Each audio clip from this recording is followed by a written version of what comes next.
Welcome to the First Lady Point of View show, everyone. I'm your host, First Lady Felicia K. This is where you could expect culture, music, news, reviews, fashion, and exclusive interviews. So stick around. We got something amazing coming up for you all that you don't want to miss. We'll be right back. It's the First Lady Point of View. First Lady Point of View. You tuned in. It's the First Lady Point of View. First Lady Point of View. Culture, music, news, reviews. You tuned in. It's the First Lady Point of View. Welcome back to the show, everyone. We got an amazing treat for you all tonight. I'm so excited. If you know me, one thing you know is this is probably one of my favorite people. I talk about this person all the time. I just love him. I love everything about him. And it's only fitting that his title of his show is called Everyday Amazing because I just think he's so amazing. We have none other than content creator, host on the rise, Mr. Scott Alton in the building today from Everyday Amazing. What's up, Scott? Thank you. I'm so happy to be here. Such kind words. Likewise, you're one of my favorite people. Oh man, everybody know I just love you. I had you on my show. I had to pay homage and say like, hey, you're one of the only people who when I first saw your show, I was like, I like what she was doing and it inspired me. So I'm so happy to. And that always make me like really full because I don't know. People have a hard time paying homage and reaching back for others. Mm-hmm. And me, I don't operate from a malicious energy. I'm not a person that, I don't compete, especially with people that look like me, right? Mm-hmm. And I just love to see it. And when you say that, that just like warms me to the point of almost tears because I know you genuinely mean it and you adore me the same way that I adore you. I'm gonna tell you a little fun fact before we get into the interview. About 3.5 years ago, before I even met you, I think we might have had this conversation, we have the same director, most people know. Mm-hmm. He and I might have had this conversation. Before I ever physically met you, you were pitched to me as an idea for us to do a show together. Really? Yes. I never knew this. Okay, so maybe me and Marcus talked about that, yeah. And I thought, I don't even know him, right? But then the first time I met you, I was like, I get it. Like, the energy, even though we're polar opposites, the swagger and the genuineness, right? It made sense to me. You need the opposite, but you also need the likeness. They complement each other. The age difference, all of that. And I said, the moment I saw you, I said, sometimes you got to trust the person that brought it to you, right? It's true. Because the moment I met you, I said, I get it. And ever since, we just been rocking. So we're going to get right into it because this is about you. I want everybody to get why we all think you're so amazing, right? What made you decide to be a talk show host? So for me, I always knew I wanted to work in the entertainment field, right? A lot of people don't know this, but my first major in school was actually theater arts, right? Okay. I originally was like, I'm going to be an actor because I love talking to people. Like growing up in Oakland, it's a land of like the fast talkers, right? And so it's almost like a survival mechanism, right? You gotta, if you ain't like the strongest, the biggest, you gotta be able to talk, right? And so I always kind of had that like naturally like about me. And so when I was studying theater arts, I almost went that way to be like an actor.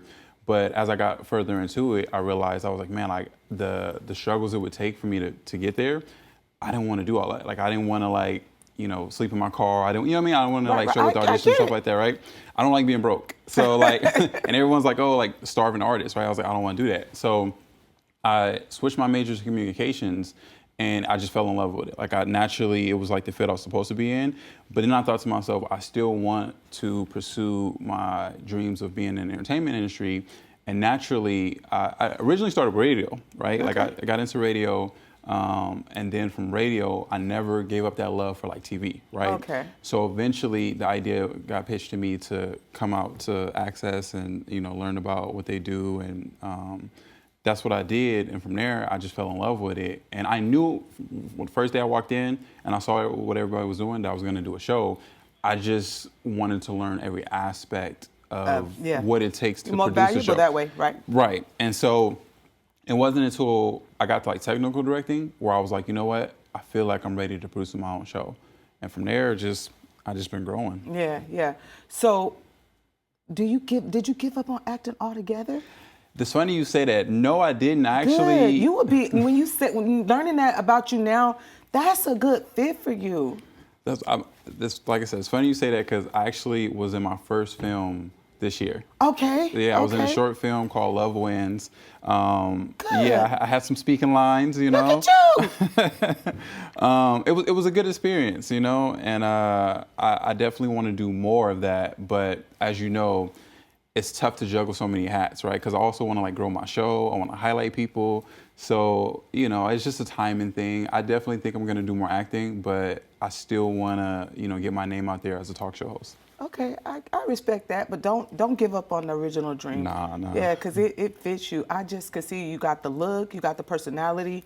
It would really fit you. I would love to see that. I would love to be sitting in the studio one day like, look at Sky! And fanned out. Like, you know, yeah. One day, I feel like we'll get there. Honestly, like, I think of it like this. There's many roads to trying to achieve your dreams, right? Like, you might talk to somebody and like his road to being an actor might have been like, he went to school of Juilliard, you know, he learned, you know, prestigious acting, and then from there he went to auditions, and then he made it, right? Another person may be like, I was in LA and I was shopping, and then a talent agent walked up on me, and from there I did modeling, then I did acting, right? For me, I feel like this is just my journey. Like, my story is gonna be, I created a talk show, I got really good at it, and then eventually I started doing more roles, and maybe you may see me out there like on the big screen one day. Was it intimidating acting for the first time for you? No, it wasn't intimidating because I think studying theater arts is a little bit harder because there's a live audience, right? Yeah. And I always say, just like with my talk show, doing street interviews and doing like live stuff is always going to be like your best form of like practice, because like studio stuff, when you don't have a live audience, it's not as intimidating, right? It's the unknown that's scary, right? And in street interviews and in like theater arts, with a live audience, it's not knowing how the crowd is going to react, right? And you can see them like react. And so like you deliver a line, you can see the expression on their face. Yeah. So you'll know like, oh, they wasn't really feeling that. But you still got to continue to deliver your lines and continue to perform. So I feel like that really like gave me tough skin to where like it didn't really like phase me. Also, I did a little bit of modeling like when I was younger, and you have to have tough skin in that industry because they will tear you down. Like, you know, like, I don't care how good you think you look or whatever, you might go into like a casting and there might be someone that's just, any insecurities you may have or maybe you didn't have, but you might find out about yourself, they're gonna like kind of expose that. So they're gonna make you aware of it, right? Yeah. And so like you gotta like develop tough skin to where like you gotta know who you are and you gotta hold that placement in, you know, in yourself and not get fazed by what someone else says to you. Exactly, that's true. Yeah. Another guest that I had on an episode, we talked a little bit about that, about just don't focus on who don't like it. Take the constructive criticism, if you will. I mean, it all depends, right, of who it comes from. Sometimes it's constructive criticism. You know the difference between that and hatred, right? Just, I don't want to see you win, so I'm going to tell you this. And you know constructive criticism, but you never get caught up in it, right? You got to look at just, okay, that's not my audience. Right. And move on, right? Right. So, yeah, I love that. Like I said, I would love to see you acting. Just be everything. I mean, you could do both. Look at you got Fallon and all them. They do both, right? It's possible. So let's talk about a little bit about that. Who would you say is your favorite? Because your goal, you like nighttime talk show. That's and we need someone that looks like you in that space. It's true. Yeah, it's only right. You know, we gotta level the playing field, right? Who would you say if you have a favorite? Past or present, it don't have to be. Okay, it's funny you say that because I really like Letterman, right? But I don't think he was the best comedian, right? But I just liked his kind of like style. Like he was kind of cool to me. Yeah. Right? But now I would say Kimmel's probably like my favorite. Mine right? too. I like him because if you ask me like who do I see myself similar to, I see myself more similar to Kimmel versus Fallon. Kimmel is more genuine to me, right? Like the way he comes off or whatever. Obviously he'll tell jokes and he'll try to be funny, but I've seen Kimmel have very honest conversations with his guests. Right? I've seen him cry, like when he had a guest. Regina King was on off. Exactly. That's why he's a GOAT, man. Exactly, right? That was a very real moment, right, for him. And he didn't care about, like, at that point, it's just two humans sharing the moment. And I really love that. And that's who, like that's the style that I try to bring to my talk show. I try to have real moments. It's just a conversation, you know? So Kimmel's probably like my favorite right now, but Letterman is probably up there for like one of my like goats. Yeah, I respect that. And like his run. Right. Yeah, he had a very long run, unmatched. you know? And so I would love to have a run like that. Now, obviously, for people who look like me, Arsenio Hall, right? Yeah, like, right. Yeah, like you can't like go without mentioning him. You got to. It's only right. But the thing about like I like what the people he brought on, and as far as like the guests that weren't getting attention, like some like the rappers weren't getting on, Carson, and they weren't getting on some of the mainstream. So he provided a platform. So I love that idea. My only thing about that is I don't personally think he was the best host, and that's just, I love Arsenio, but I don't think, when I go back and I watch the footage and I watch and I compare them, I don't always think he was like the best host, but he had a lot of cool ideas and he did a lot of creative things, and he put a lot of people on. Yeah, that's what I love most about him. Yeah, he put a lot of people on. That's interesting you say that. What do you think he was lacking most as being a host? Do you think, because me, Fallon, I'm gonna let you talk, but Fallon is not the best either. But I like him. I just think he plays too much, and sometimes it's not appropriate, right? Yeah. And I get it. Everybody got their own way of doing things. Everybody got an audience, you know. So I get that. But like you said, you want to have those genuine moments, because unless all your guests are gonna be funny people, ha ha, kiki, that works. Yep. But when you have somebody that's having a moment because they lost their only child to something as heartbreaking as suicide, you want somebody that's not going to be finding a reason to joke about that. I don't think Fallon would have been able to pull that interview off. And as far as like what Arsenio was lacking, I think it's kind of like the same thing that Fallon is like. I think they both came from like kind of like sketch comedy. Yeah, and I think when you come from sketch comedy, it's just different. Like the way you approach interviews is very like structured. Yeah. And so you're taught like not to break character. Yeah. Right? Like you have a script and you follow it. You follow it to a T, right? And then, you try not to go like off script, right? Whereas like Kimmel is a little bit more like, we're gonna have a conversation. Yeah, there's questions I want to ask you and there's things that, I want to get to, but it depends on, he's very reactive. Yeah. And I tend to be like more that style. It's like I have questions, but depending on what you say, we might skip my questions. We might just talk about something completely different because I want to highlight you and I want to talk about like what's important to that guest. Yeah, I appreciate that about you. I really do. It's a breath of fresh air. You need more of that. I just feel like all talk show hosts are different, right?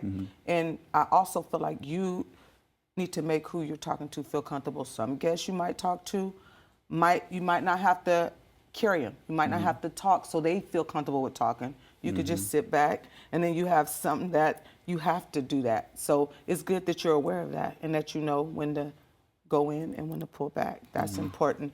As far as what has been your biggest challenge, though, with transitioning? I know when we last spoke, you was trying to, I'm not going to say try, you outright asked me. You said you was in a space of trying to figure out, do you evolve without losing you? Yep. Is that even possible? Yep. Can you evolve without losing you? Are you now owning that you can evolve and still be you? Yeah, no, I definitely think I've owned that a lot more because for me, each season you can see my growth, right? Right. And then I try to take criticism, take feedback, and try to, because I want to give the people like what they want, but it's so hard. You can't please everybody, right? You still got to do what you want to do. Right. And so it's kind of like a majority thing. Like if one person says it, I'll hear it, but it won't maybe move me. I get 4 or 5 people say it, okay, like, well, clearly this is a thing now, and so this is something I need to take a little bit more serious, right? Right. And a lot of it is just, working with like my crew, and then, listening to their ideas, but also keeping like my ideas, right? And so, as you know, like I work with Marcus a lot, right? And so it's like I have a vision, right? But also he's been helping with this vision, right? He's been on this journey with me, right? And so from day one, yeah. From day one, right? And so he obviously is gonna have like ideas and like, things that, he think I, suggest that I should do, whatever. And it's like trying to like listen to him, but also, still keep what I want to do. I'll give you a perfect example. First season, I think it was second season. Second season, you know, he gave me a suggestion. He was like, you know what? I love your set, but he was like, I think your table's too big, right? And I just ignored it. I was like, nah, it's fine, right? You know, and because when you're on this side, you don't see what he sees, right? You don't, you know, and so I was like, nah, like it's fine, right? And then he let it be, right? And then another time, like he suggested, I think your table's too big, right? And then he was a little bit more like, you know, and here's why. As a matter of fact. Well, he backed up like what he was saying. He's like, here's why, right? And so then my you know, I'm a little bit stubborn sometimes. My feedback was like, well, the bigger, you know, talk shows or whatever, they have a big budget or whatever, so they have smaller tables. When you don't have the budget like that, you have big tables to make everything look more grander than what it is. That was like the mindset I had, right? But at some point, you know, I remember watching the episode, like, you know, going over it, you know, approving like the edits. And I remember thinking to myself, I was like, you know what? He's right. My table is too big, right? And so, and how many seasons later did you realize he was right? No, it was actually it was only like one. Okay, it was like episodes. It was like episodes later. Good. Yeah. So then that means you're not as stubborn as you think. Yeah. If it only took one episode. Yeah. So then I ended up like calling him and I told him, I was like, hey, you know what? You're right. You know, I agree with you now. But the fact that he allowed me to, you know, figure it out yourself. Yeah, you know, and I think with Marcus. yeah, he allowed me. He didn't like press it too much, and he kind of just was like, "Listen, I'm gonna give him my opinion, whatever, and I'm gonna let you figure it out," you know. And I think that's why we work so well together. Honestly, I joke around. I tell people, I was like, him and I are the perfect example of how SAC and Oakland can coexist and work and create something like beautiful. You know what I mean? Because like he's very much Sacramento to a T. Yeah. I'm still hometown Oakland or whatever, you know. And even though, like I said, I'm working out here, I always make it a point to tell like people, you ask me, it's like, well, I'm from Oakland. That's where I got a lot of my drive. That's where I got a lot of my learning. And so I can never like forget that. Like I love Oakland, but you know, I want to make something for SAC. And then eventually, hopefully Oakland sees it and appreciates it as well. And they will. They'll reach back for you. They always do when it takes off. No matter where you're from, it's the opposite. Where you're trying to go, catch it before where you're at, right? Mm-hmm. And then they'll do it. They'll do it. You're from East Oakland, right? I'm actually from West Oakland. Okay, West Oakland. But okay, you're from the lower bottoms? I didn't know that. See, I don't know why I was thinking the East. I've lived all over Oakland, though. Okay. So I lived on 9-8 Brookfield. Okay, you know, I'm very familiar. Yeah, so, you know, West Oakland, North Oakland, like, we went wherever the rent was, you know, cheap. Yeah, so we bounced around. I respect that, yeah. You know what? Y'all, it's been so much fun. We got a break coming up. I hate to break, but we're going to break and we're going to come back and we're going to talk about some more amazing goodies with none other than Sky Alton. So stick around. We'll be right back after this short break. First lady point of view. You tuned in. ¿Qué color? Perfecto, mijo. Gracias. Thank you. What's wrong, mijo?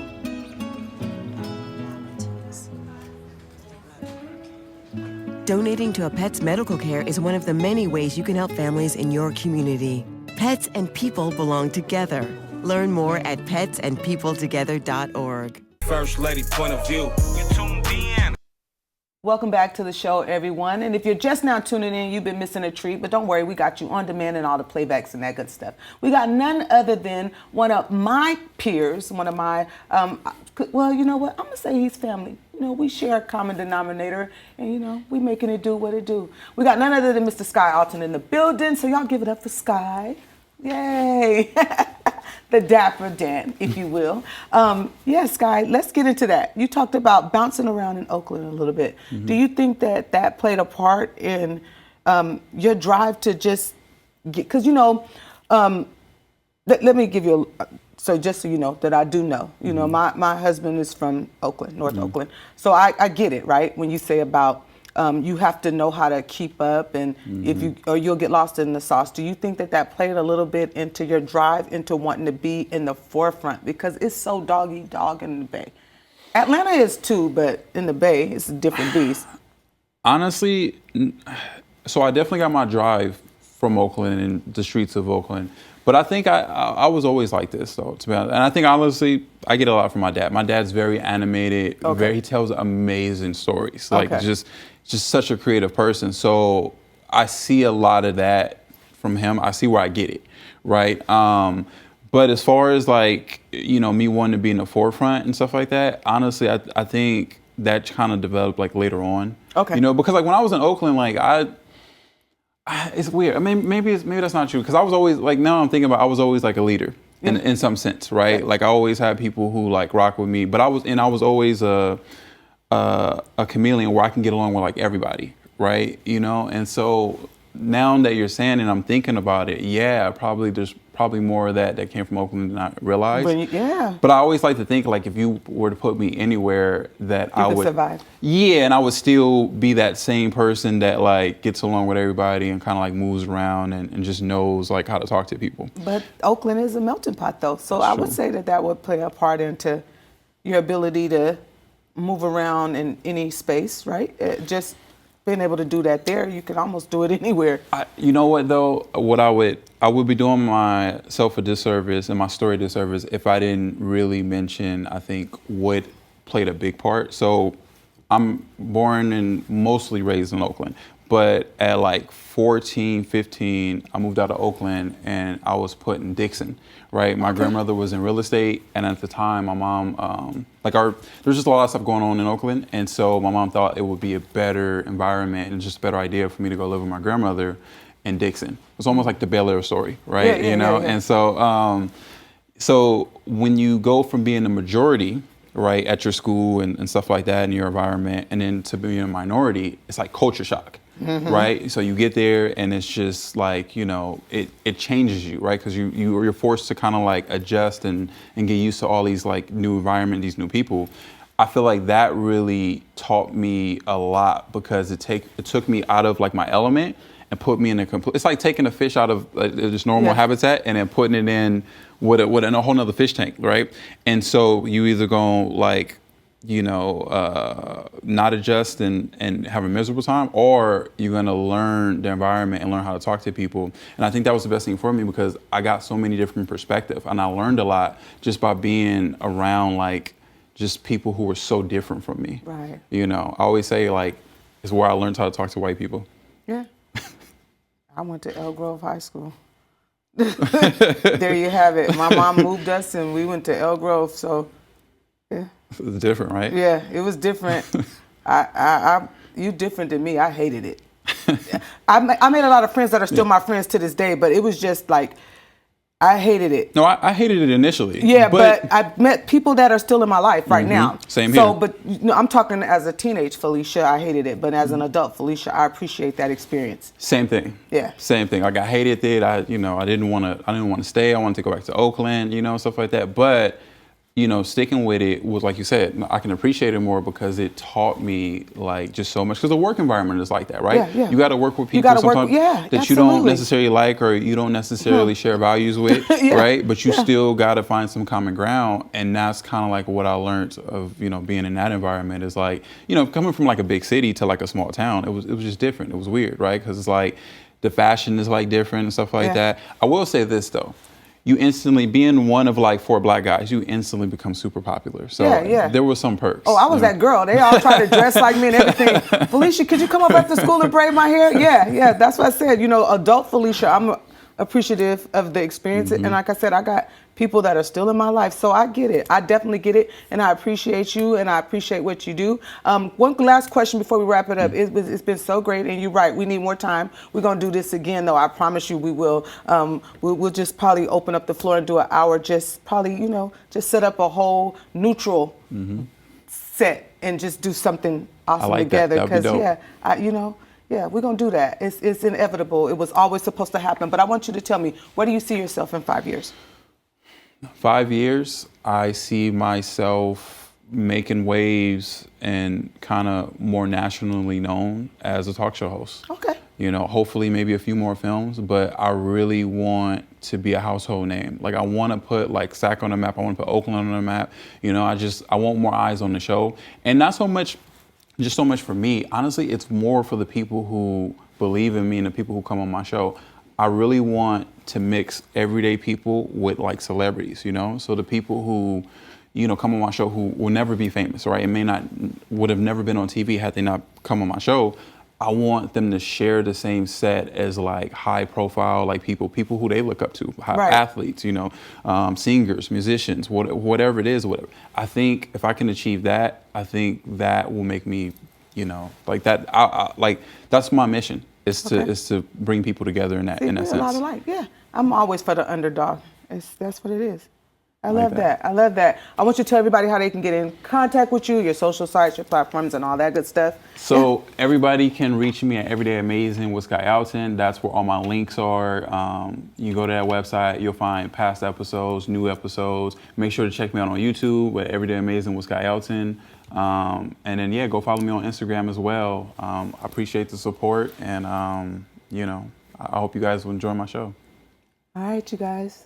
And I hope you guys enjoyed the show. I enjoyed the company for sure. I love talking to Sky. Make sure you guys tap in with all those resources that he gave you as to how you can follow, add, like, subscribe, all that good stuff. You don't want to miss it. He's doing amazing things as far as trying to put SAC on the map. Yeah, we got the same goal here. So you guys, please make sure if you support me and you like what I got going on and you reach out to me in any way, please check him out as well. Like I said, it's the same goal, man, and we uplifting each other. And, you know, we're just trying to make it to where everybody has room to grow as far as if you're an entertainer, a business person, an entrepreneur, nonprofit, a community leader, a student. Like he said, I love that when you said you want to put people that don't even got a desire to be famous. They just want to be heard in that moment, right? It could just be, I got something I got going on right now. Could you please help me get that out there? I love that, man. I love that. So, you know what? I'm gonna ask you. You from Oakland, Lil Wayne, or so you know a little bit about it? Yeah, Okay, of course. Lil Wayne or Kendrick, bar for bar, current time. Who you got? Current time, I gotta go Kendrick. That's why I love him. Good answer. And I love Lil Wayne. I Me really too. do. Me too. Love Lil Wayne, but Lil Wayne hasn't shown, like, you know, now and for some recent years that he has the capacity to hang with the big three. That's right. Yeah, especially lyrically, right? Yeah. You got to have that artillery and be able to articulate when need be.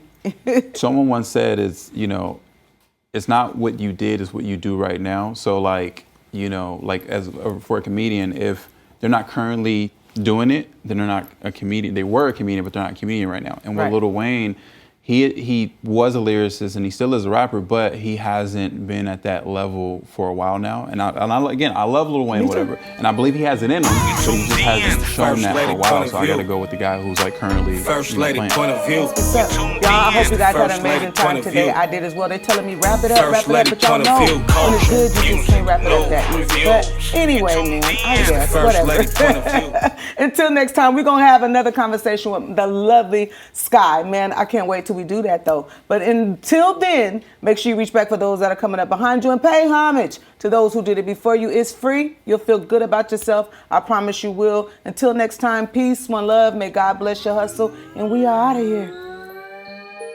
You tuned in. The First Lady point of view.